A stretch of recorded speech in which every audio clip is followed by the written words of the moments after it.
Chers amis, permettez-moi de commencer par un vif remerciement.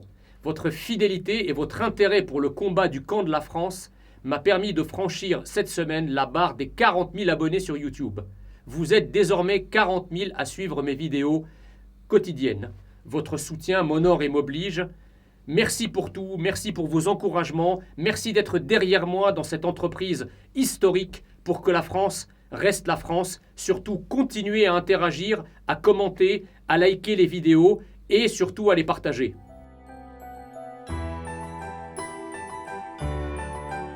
Aujourd'hui, je voudrais aborder la question des dérives idéologiques dans nos facultés. Depuis l'annonce par la ministre Frédérique Vidal du lancement d'une enquête sur l'islamo-gauchisme, nous assistons à une vive réaction d'une grande partie du monde universitaire. Comment ?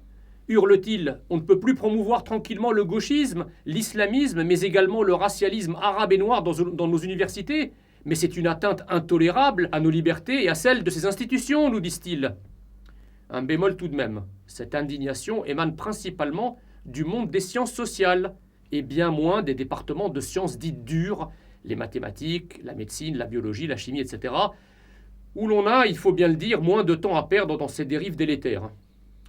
Tout se passe comme si les enseignants du supérieur n'appartenaient pas à la République française, comme s'ils n'étaient pas des salariés de l'État et donc au service de la nation.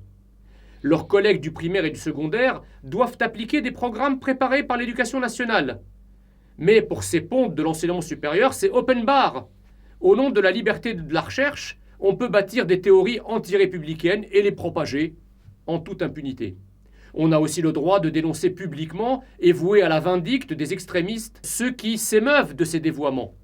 C'est bien ce qui s'est passé récemment à Sciences Po Grenoble, où 2 professeurs ont été littéralement livrés par des collègues à la vindicte des gauchistes. Oui, livrés, car les échanges qui ont donné lieu à cette cabale étaient des correspondances entre professeurs, c'est-à-dire par définition non publiques. Il a donc fallu qu'un ou plusieurs individus éventent ces mails à ce syndicat de la gauche radicale. C'est de la délation digne de la collaboration. Dans cette affaire sordide, il aura fallu plusieurs jours pour que la direction de l'IEP de Grenoble condamne cette ignominie.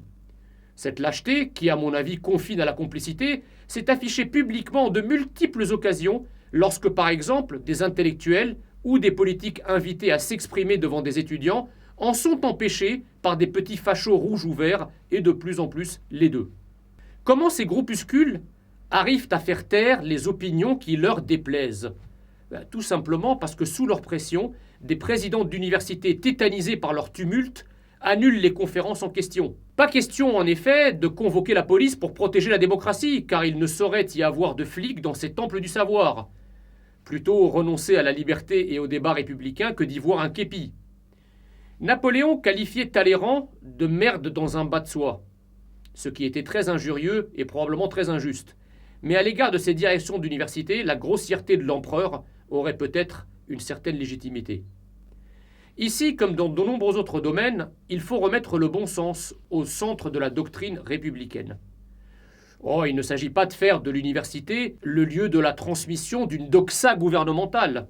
L'université doit être un lieu de transmission des savoirs d'un niveau qui soit par définition supérieur à celui de l'enseignement secondaire. Il doit être un lieu de recherche, de débat et d'échange, mais dans un climat apaisé et dans le pluralisme des idées, même si ces idées sont aux antipodes les unes des autres. Les enseignants-chercheurs, en tant qu'agents du service public, devraient être tenus à une certaine neutralité.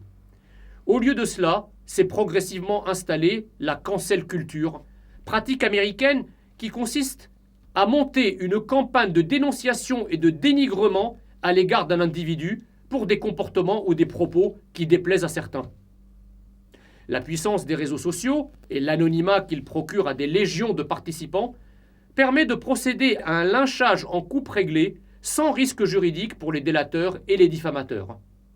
En France, le label islamophobe, apposé par la gauche radicale et l'islam dévot, peut vous conduire à la mort puisque nous avons maintenant dans notre pays des gens capables de tuer pour blasphème contre Allah ou Mahomet, alors que cela fait des siècles que l'on ne tue plus, et heureusement, au nom du Christ, et que l'on n'a jamais tué au nom de Yahvé. La politisation extrême de la médiocrité de nombreux professeurs, plus militants qu'enseignants, explique sans doute pourquoi ce sont les grandes écoles et non les universités qui fournissent à la grande majorité des élites françaises. Voilà un des grands enjeux de redressement que le camp de la France devra entreprendre dès 2022. L'université gratuite est le lieu privilégié où peut éclore le talent des jeunes issus des milieux les moins argentés. Il faut lui redonner toutes ses lettres de noblesse en la vidant des étudiants et des enseignants pour lesquels elle constitue un terreau de la lutte idéologique contre la France et sa République, au lieu d'être ce qu'elle est, c'est-à-dire un temple de la connaissance et de la transmission. Il faudra également nous montrer infiniment plus sélectifs dans l'accueil des étudiants étrangers, majoritairement du tiers-monde, car la France n'a pas vocation à encombrer davantage des amphithéâtres déjà pleins à craquer. 2 autres excès devront être corrigés. Les enseignants-chercheurs sont des salariés payés à temps plein contre 192 heures de présence devant leurs étudiants. Oui, 192 heures par an. Si vous êtes un salarié lambda, vous devez être au turbin 1587 heures par an. Même si nous faisons la comparaison avec les enseignants du secondaire, qui eux aussi doivent assurer 648 heures de cours dans l'année, le fossé est immense. Alors par quoi est-il justifié? Par le temps de recherche qui est censé constituer la grande majorité du travail de l'enseignement supérieur. Sauf que l'on est bien incapable de vérifier la réalité de cette recherche et que le corporatisme protège des bataillons de glandeurs. Que dire également de cette année universitaire qui démarre mi-septembre au mieux et finit fin mai avec une flopée de congés entre deux? Que dire de ces cours magistraux qui sont facultatifs et séchés par la majorité?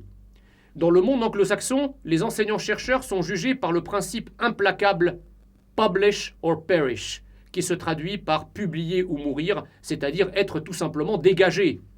Leurs homologues français doivent être astreints à cette règle simple. Mes amis, en 2022, le camp de la France, vainqueur, devra nettoyer cette écurie d'Augias qu'est depuis trop longtemps l'université française et y remettre l'effort et l'excellence française au centre de tout. Merci, vive la France et vive la République.